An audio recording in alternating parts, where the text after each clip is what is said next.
IAS institute నిర్వహిస్తున్న all India scholarship exam pass అవ్వండి. 2 years ఫీజులో 50% మాత్రమే పే చేయండి. దేశవ్యాప్తంగా పుష్ప 2 మానియా నడుస్తోంది. ఎక్కడ చూసినా పుష్ప బజ్. ఎందుకంటే పుష్ప 2 రిలీజ్ అయి ఫ్యాన్స్ ను, మూవీ లవర్స్ ని మెస్మరైజ్ చేస్తోంది.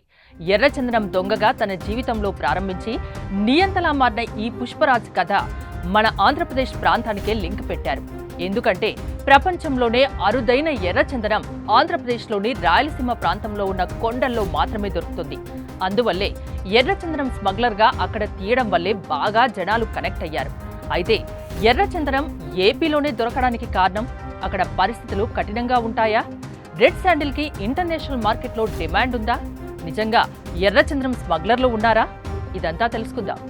ఆంధ్రప్రదేశ్లోని చిత్తూరు, నెల్లూరు, కడప, కర్నూలు జిల్లాలో విస్తరించిన శేషాచలం, వెలుగొండ, పాలకొండ, లక్కమల, నల్లమల అడవులు తూర్పు కనుమల్లో ఉన్నాయి. వీటిలో ఎక్కువగా శేషాచలం, వెలుగొండల్లో మాత్రమే ఎర్రచందనం అధికంగా పెరుగుతుంది. ప్రధానంగా శేషాచలం కొండల్లో పెరిగే ఎర్రచందనంలో ఎక్కువ చేవ ఉండడంతో దానికి అంతర్జాతీయ మార్కెట్లో మంచి డిమాండ్ ఉంది. ఈ ఎర్రచందనం చెట్లు ప్రపంచంలోనే చాలా అరుదైన జాతికి చెందినవి. దీన్ని ఎర్రచందనం, రక్తచందనం, శాంటాలం, ఎర్ర బంగారం అని కూడా అంటారు. ఇది ఫ్యాబేసి వర్గానికి చెందిన మొక్క. దీని దుంగ ఎర్రగా ఉండడం వల్ల ఎర్రచందనం అంటారు. ఎర్రచందనం చెట్లను ఇతర ప్రాంతాల్లో చాలా మంది పెంచుతున్నారు. కానీ శేషాచలం కొండలు చిత్తూరు, నెల్లూరు, కడప జిల్లాల్లో ఉంటాయి. ఈ నేల స్వభావం వల్ల దీనికి వచ్చే నాణ్యత ఇతర ప్రాంతాల చెట్లకు రావడం లేదు. శేషాచలం కొండల్లో యురేనియం, ఐరన్, గ్రాఫైట్, కాల్షియం వంటి వివిధ నిష్పత్తులు ఉన్నాయి. ఈ మొక్కకి ఈ కాంబినేషన్ అనుకూలమైంది. అందుకే శేషాచలం కొండల్లో ఈ చెట్లు బాగా పెరుగుతున్నాయి.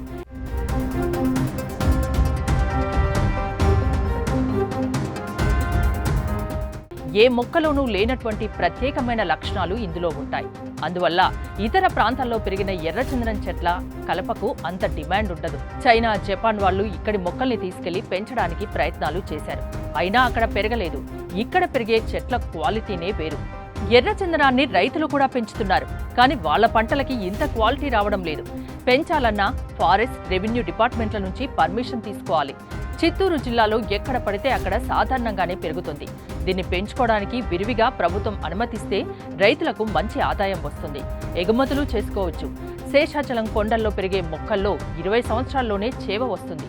రైతులు పెంచితే 30 నుంచి 40 సంవత్సరాల వరకు పడుతుంది. చైనా, జపాన్, రష్యాలలో ఎర్రచందనాన్ని వివిధ రూపాల్లో వాడుతుంటారు. విదేశాల్లో ఉన్న డిమాండ్ క్యాష్ చేసుకోవడానికి స్మగ్లర్లు అనేక మార్గాల్లో ఎర్రచందనాన్ని అక్రమంగా తరలిస్తున్నారు. చైనా, జపాన్లలో వంటింట్లో వాడే పాత్రలు, గిన్నెలు కూడా ఎర్రచందనంతో చేసినవి వాడుతుంటారు. సంగీత వాయిద్యాలు తయారు చేసి పెళ్లిళ్లలో బహుమతిగా ఇస్తుంటారు.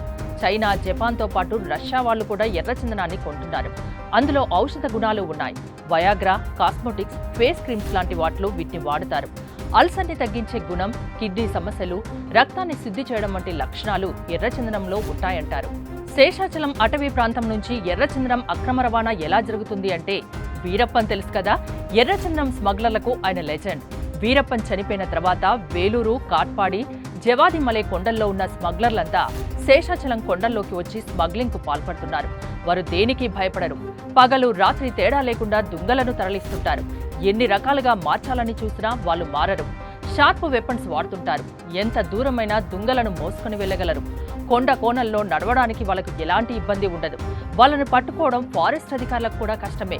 ఒక్కోసారి అధికారులపై కూడా దాడులు చేస్తుంటారు. ఎర్రచందనం స్మగ్లర్లు కొందరు కీలకమైన వ్యక్తుల డైరెక్షన్లోనే నడుస్తారు. అటవీ ప్రాంతంలో ఉన్న చెక్ పోస్టులు దాటించి ఎగుమతులు చేస్తుంటారు. ఈ మొత్తం వ్యవహారంలో అసలు వారికన్నా కింది స్థాయి కూలీలే నలిగిపోతుంటారు. కూలీలను ఎక్కడకు తీసుకెళ్తారో కూడా చెప్పరు.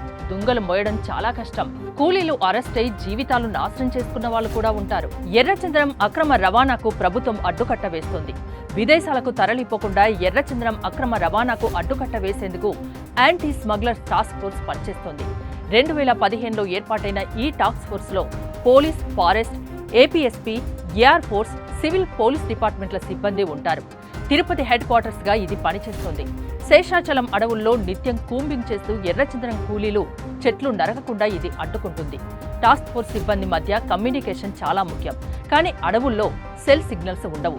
దీంతో శాటిలైట్ ఫోన్లనే వాళ్ళు వాడుతుంటారు. సినిమాలో చూపించినంత ఈజీ కాదు. ఎర్రచందనం తరలించాలంటే పోలీసులకు దొరికితే వాళ్ళ జీవితాలు కేసుల్లో ఇరుక్కుపోయినట్లే. ఎర్రచందనానికి కాదు, ఎర్రచందనం టాపిక్ కూడా డిమాండ్ బాగా ఉందని పుష్ప సినిమా ప్రూవ్ చేసింది. అందుకే సిరీస్లుగా మూవీ తీస్తూ రికార్డులు క్రియేట్ చేస్తున్నారు. పుష్ప సిరీస్ ఎర్రచందనం క్రేజ్ను మరింత పెంచిందని చెప్పడంలో సందేహమే లేదు. ఇది ఎర్రచందనం క్రేజ్.